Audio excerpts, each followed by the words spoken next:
The studio lights burned bright, casting a pristine glow on the elegant stage of the American Forum, one of the most watched political talk shows in the country. The night's special episode had been teased for days: Jessica Tarlov vs. Ivanka Trump, live, unfiltered, and unscripted. As the countdown hit 0, camera zoomed in on Ivanka's practiced smile. She was poised, polished, and radiating the calm confidence of someone used to being admired. Across from her sat Jessica Tarlov, leaning slightly forward, her posture signaling readiness, her eyes sharp with focus. The moderator began with a soft question about leadership and influence in modern America. Ivanka answered smoothly, emphasizing her commitment to integrity, family values, and setting an example for young women. Her tone was graceful, but her words felt rehearsed. Jessica listened quietly, her hands folded on the desk, every inch of her giving the impression of someone waiting for the right opening. Then, the conversation shifted. The moderator asked about Ivanka's role during key policy decisions in the previous administration, issues surrounding wage inequality, childcare funding, and women's workplace protections. Ivanka responded with vague platitudes, describing herself as a behind-the-scenes advocate. But Jessica's eyebrow lifted, almost imperceptibly. The audience caught it. The moment had shifted. When the moderator passed the mic to Jessica, her voice cut through the air like a blade wrapped in velvet. "Ivanka," she began, "you've spoken beautifully about empowerment. But during the years when policies directly harming working mothers were being signed into law, you stood silently next to the men who pushed them. You posted hashtags while others fought in the trenches. How do you reconcile that with the image you're selling tonight?" The crowd let out a collective "oh." Ivanka blinked, her smile faltering for the first time. She wasn't used to being addressed so directly. Jessica didn't look away. She wasn't performing. She was confronting. And everyone in the studio could feel it. The opening shot had been fired. For a split second, the air in the studio thickened. Ivanka's eyes flickered, not in panic, but in calculation. She gave a small, practiced laugh, the kind she often used to disarm uncomfortable questions. "Jessica," she replied sweetly, "I think it's easy to throw criticisms from the sidelines. But leadership isn't always loud. Sometimes, it's about working quietly to make real change happen." Her voice was calm, but underneath the polished delivery, a slight edge emerged. She leaned back, crossing her legs gracefully, attempting to reclaim the upper hand. The audience watched, curious to see if Tarlov would soften. She didn't. Jessica tilted her head slightly, as if she'd been expecting that exact answer. "Quiet leadership," she repeated slowly, her tone measured, deliberate. "That's a nice phrase. But real leadership isn't about staying quiet while power is used to strip away protections for women. It's about standing up, even when it's inconvenient." The moderator tried to interject, but Jessica raised her hand slightly, not rudely, just enough to signal she wasn't done. "You say you worked behind the scenes," Jessica continued, locking eyes with Ivanka. "But when the administration you represented rolled back paid maternity leave expansions, defunded critical childcare initiatives, and dismissed equal pay legislation, where was your voice then? A tweet? A staged photo op? Or silence?" A low murmur rippled through the audience. Even some of Ivanka's supporters shifted in their seats. Ivanka straightened, her perfect composure beginning to crack under the weight of the pointed questioning. She tried to pivot. "Jessica, I think it's unfair to expect me to control every decision in Washington," she said, a hint of defensiveness creeping in. Jessica didn't let it slide. "No one expected you to control everything," she shot back smoothly. "But people did expect you to use the platform you chose to occupy. And you didn't. That's not leadership, it's branding." The audience gasped audibly at that last line.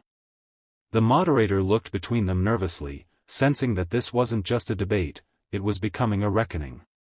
Ivanka's fingers tightened around the edge of the table, the practiced elegance beginning to give way to visible tension. The moderator cleared his throat, clearly trying to diffuse the growing tension. "All right, let's keep this constructive," he began, but neither Jessica nor Ivanka looked at him. The spotlight had shifted entirely to their exchange, and the audience was leaning forward, sensing that something rare was unfolding. Ivanka Trump was being pressed, not pampered. Ivanka straightened her blazer and gave a diplomatic smile. "Jessica," she said, her tone still soft but firmer now, "I understand you disagree with some of the policies during that time, but I don't accept the narrative that I was silent. I attended meetings, advocated for working families, and pushed for childcare tax credits that helped millions." Jessica didn't interrupt. She let Ivanka finish every word, which somehow made the tension heavier. Then she leaned forward slightly, elbows resting on the table, her voice low and razor-sharp. "Pushing for tax credits is not the same as standing up when fundamental protections are being stripped away. You were in rooms most women will never have access to. Rooms where decisions were being made that directly impacted their lives. And while they were marching in the streets, you were smiling for photo ops in those same rooms." The crowd reacted again, this time not with gasps, but a mix of murmurs and applause. Jessica's delivery wasn't loud, it was surgical. Each sentence landed like a precision strike. Ivanka blinked slowly, her polished mask slipping another inch. She tried to pivot again, shifting the topic to empowerment initiatives and entrepreneurial programs for women abroad. Jessica didn't let her escape. "You launched a women's initiative overseas while ignoring the rollback of protections for women here," she said, emphasizing the last word. "That's not empowerment. That's PR. And the women watching at home know the difference." This time, applause broke out spontaneously from parts of the audience. Even the moderator looked surprised by the momentum building behind Jessica's words. Ivanka's smile tightened, no longer the effortless, practiced expression she entered with, but one fighting to stay intact. Jessica sat back slowly, not smug, not gloating, just steady. "You can't brand your way out of accountability," she added quietly. The silence that followed was heavier than any shout could have been. Ivanka adjusted her microphone, clearly aware that the atmosphere in the studio had shifted. What had started as a polished PR-friendly interview was now something else entirely, a live confrontation she couldn't fully control. Still, she tried to regain her footing. "Jessica," she began with a measured tone, "I think what you're doing is oversimplifying incredibly complex situations. It's easy to judge from the outside, but change often happens incrementally, not through outrage." Jessica tilted her head slightly, her eyes narrowing with quiet focus. "Incremental change," she repeated, her voice calm but edged. "You mean the kind of incremental change that benefits photo ops more than working moms? The kind that's slow when it's convenient and lightning fast when it serves political power?" A few audience members clapped, short, sharp bursts. Ivanka ignored them and continued, "I work to bring people together, not tear them apart. Sometimes diplomacy requires discretion." Jessica leaned forward again, her tone unwavering. "Discretion is one thing. Silence in the face of injustice is another. And you weren't just a private citizen, you were a senior advisor to the president. You had the platform, the power, and the visibility. Yet, when policies were pushed that hurt women, especially working-class women, your response wasn't leadership. It was branding." The last word hung in the air like a strike bell. Ivanka's composure flickered. "I take offense to that characterization," she snapped, her voice rising for the first time. The shift didn't go unnoticed. Jessica didn't flinch. "I'm sure you do," she replied evenly. "But the women who lost paid leave, the ones whose childcare became unaffordable, the ones whose equal pay protections were eroded, they took offense to your silence long before I said anything." The moderator raised his hands in a nervous half-gesture. "Let's give each of you space to respond." But Ivanka interrupted this time, a hint of frustration bleeding through her polished veneer. "You're attacking me personally instead of having a policy discussion. Jessica's response was swift. "No," she said firmly.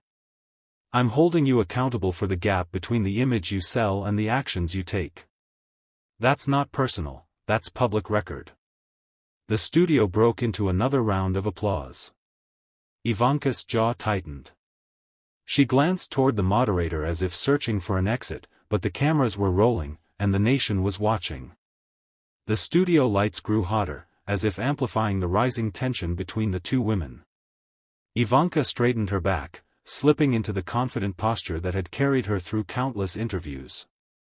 But Jessica wasn't a deferential host, she was a strategist, and the audience sensed it. "Ivanka," Jessica said evenly, "you talk about bringing people together, but let's be clear, when the administration rolled back equal pay protections, when reproductive health funding was slashed, when immigrant mothers were separated from their children, you didn't publicly oppose it. You smiled for the cameras, launched a hashtag, and stayed quiet. That's not leadership. That's complicity." The crowd reacted audibly, a mixture of gasps and murmurs. Ivanka opened her mouth to counter, but Jessica continued before she could pivot.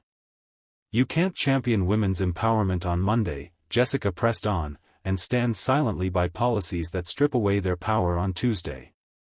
That's not incremental change. That's selective outrage." Ivanka exhaled sharply, trying to maintain control. "Jessica, you're ignoring the work I actually did, bipartisan efforts, job initiatives, vocational programs." Jessica cut in smoothly. "Programs that were underfunded, underpublicized, and conveniently timed for election cycles. You gave speeches. Meanwhile, real women bore the consequences of political decisions made in rooms you sat in." A wave of applause broke out. Even the moderator, struggling to stay neutral, couldn't hide the slight widening of his eyes. Ivanka leaned toward the mic, her voice tighter now. "It's easy to criticize when you're not the one making decisions." Jessica smiled faintly. "True. But it's also easy to brand yourself as a savior while avoiding real accountability. You had unprecedented access to power, and chose image over impact." The audience erupted again, louder this time. Ivanka shifted in her seat, crossing her legs and glancing briefly at the camera. Her usually immaculate composure was cracking under Jessica's relentless precision. The moderator interjected nervously. "Okay, let's stay on topic here." Jessica didn't take her eyes off Ivanka. "This is the topic," she said firmly. "Power.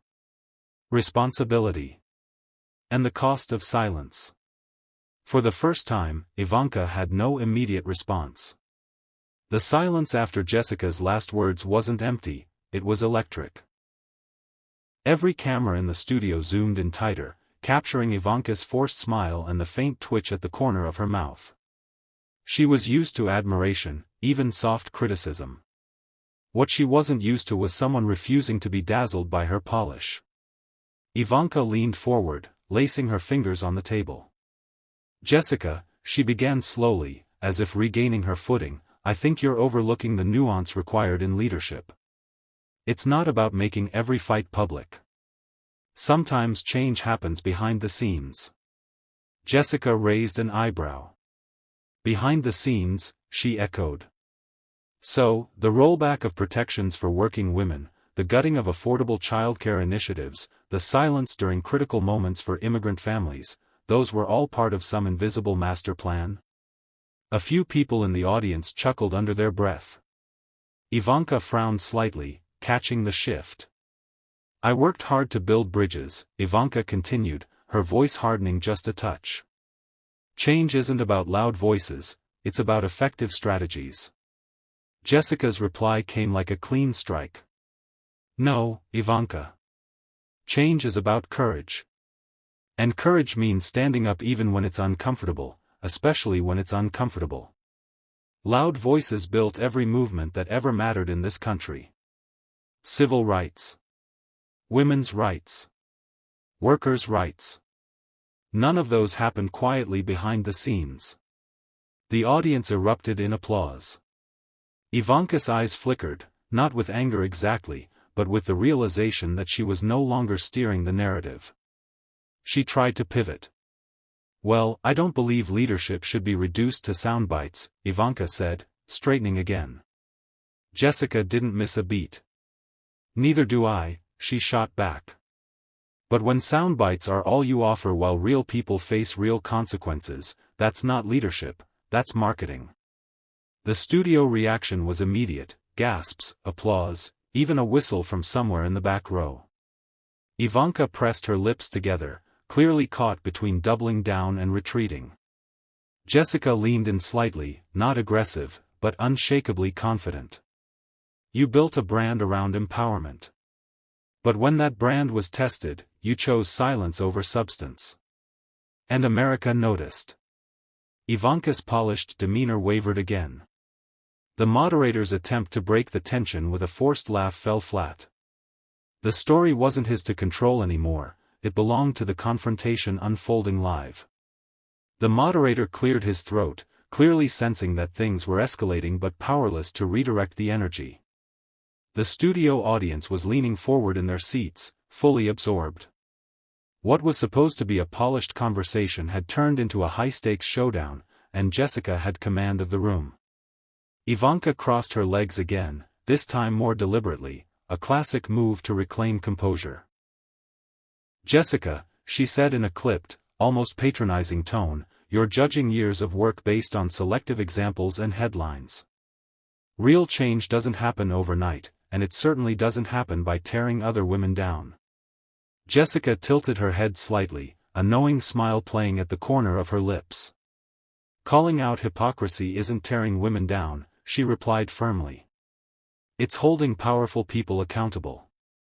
Especially women who built entire public personas around being champions of other women." A wave of applause rolled through the crowd. Ivanka pressed on, though a slight edge crept into her voice. "It's always easier to criticize from the sidelines. You don't understand the negotiations, the closed-door battles." Jessica cut in smoothly, her voice steady and clear. "You're right. I wasn't in those rooms. But you were. And what did you do with that access? What battles did you choose to fight, and which ones did you avoid because they might hurt your brand?" That landed like a hammer. Ivanka blinked slowly, her practiced politician's smile faltering. Jessica leaned forward slightly, keeping her tone conversational but razor-sharp. "You positioned yourself as a voice for women, Ivanka. But when policy decisions threatened those same women, you chose neutrality. And neutrality, in the face of injustice, isn't strength, it's surrender."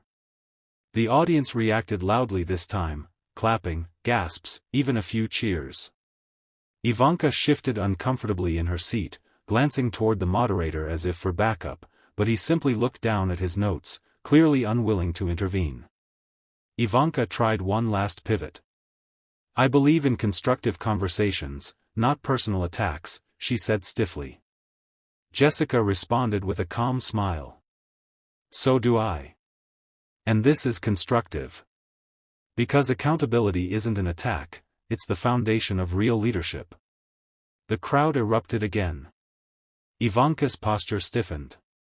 The carefully crafted image she brought to the studio was fracturing, and Jessica was the one holding the mirror. The camera zoomed in just enough to capture Ivanka's face in high definition, and the subtle crack in her expression was unmistakable. For years, she had mastered polished interviews, evaded tough questions with charm, and leaned on vague optimism to neutralize critics. But tonight, Jessica wasn't giving her that luxury. "Jessica," Ivanka began, her tone softening slightly, as if trying to reclaim moral high ground. "It's easy to sit there and act like everything is black and white. But the real world is complicated. Progress is messy. I've spent years advocating for women in business, for families, for childcare reform." Jessica raised a hand gently, not interrupting with aggression, but with precision. "And how many of those reforms passed because you fought for them, and how many were just talking points at press conferences?" The audience murmured. Ivanka opened her mouth to reply, but Jessica leaned forward before she could regain footing. You talk about complexity, Jessica continued, but complexity doesn't absolve accountability. When policies were proposed that hurt working mothers, silence isn't complexity, it's complicity. That word, complicity, hit like a thunderclap. Ivanka blinked, her polished veneer slipping further. Jessica's tone remained calm, almost surgical. You were one of the most powerful women in the White House. You had direct access to the president, your own father. You weren't a passive observer. You were in the room. And history will remember not just what you said, but what you chose not to say. A heavy silence settled over the studio. Even the moderator sat frozen, realizing this was no longer just television drama, it was a moment of reckoning. Ivanka shifted in her seat, her hands clasping tightly in her lap. I did what I could, she said quietly. Jessica nodded once, acknowledging the answer but not backing down. And that's exactly what people will judge for themselves, she replied. The crowd's reaction was visceral, a mix of applause, cheers, and stunned silence. People were on the edge of their seats, sensing that they were witnessing something rare, Ivanka Trump being held to account live, without scripts, without spin, and without escape routes. Jessica sat back slowly, never breaking eye contact. She didn't need to raise her voice. Her composure was the power. By now, the studio had transformed from a controlled TV environment into something electric, almost courtroom-like. Viewers at home were flooding social media with clips, hashtags like #Tarlov vs Ivanka and #AccountabilityLive were trending within minutes. The moderator, sensing the historical weight of the moment, let the exchange unfold uninterrupted. Ivanka took a deep breath, clearly aware that her usual polished responses were no longer landing. Jessica, she said, choosing her words carefully, I've faced criticism my entire life, often unfair, often politically motivated. But I've always believed that bringing people together requires grace, not public shaming. Jessica didn't flinch. This isn't about shaming, she replied evenly. It's about truth. Grace doesn't mean shielding power from consequences. The audience snapped their fingers, clapped, and murmured in agreement. Jessica's words had the rhythm of something bigger than debate, they carried moral weight. Ivanka attempted one more pivot, her voice steady but strained. I think sometimes people expect perfection from women in leadership, and when we fall short, the criticism is harsher. You're holding me to a higher standard than male politicians. Jessica leaned forward, eyes narrowing slightly, not with anger, but focus. No, Ivanka. I'm holding you to the standard you set for yourself. You branded yourself as the modern face of female empowerment inside one of the most powerful administrations in history. You can't claim that mantle when it's convenient, then retreat into excuses when it's not. A sharp gasp swept through the room. Ivanka's polished composure cracked further, her eyes darting briefly to the cameras before returning to Jessica. Jessica's voice softened but didn't lose its edge. Women in leadership should be held to the same standard as men.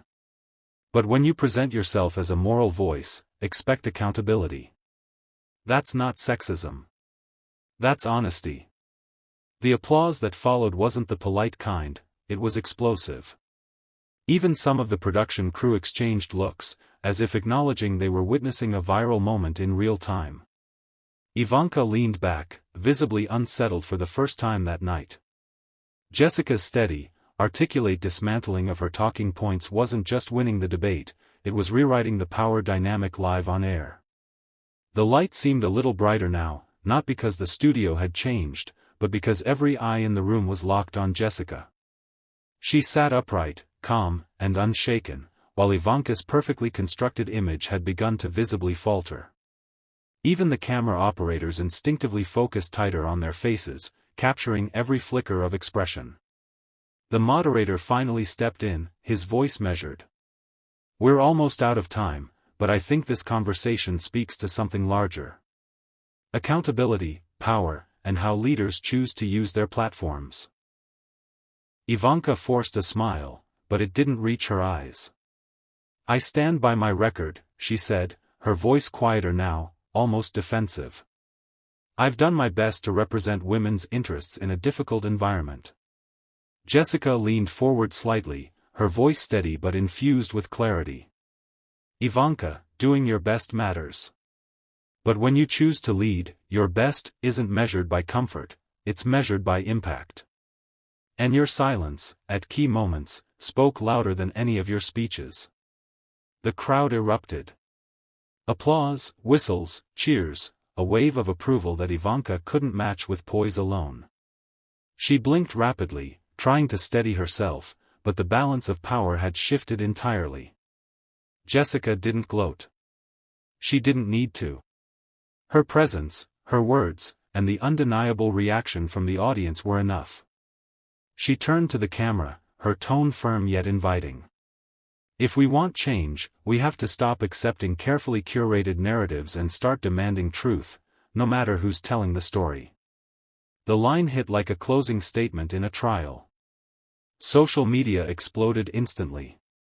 Comments like, "She destroyed Ivanka with facts," and "This is how you hold power accountable," flooded timelines. Ivanka exhaled slowly, adjusting the hem of her blazer. She glanced at Jessica, not with disdain, but something closer to reluctant respect, or perhaps recognition that this moment would follow her for a long time. As the broadcast wrapped, the moderator thanked both women, but it was clear who had commanded the night. Jessica stood, shook Ivanka's hand with a poised smile, and walked off stage to a standing ovation from part of the crowd. Backstage, producers whispered, "That clip is going to break the internet." And they were right.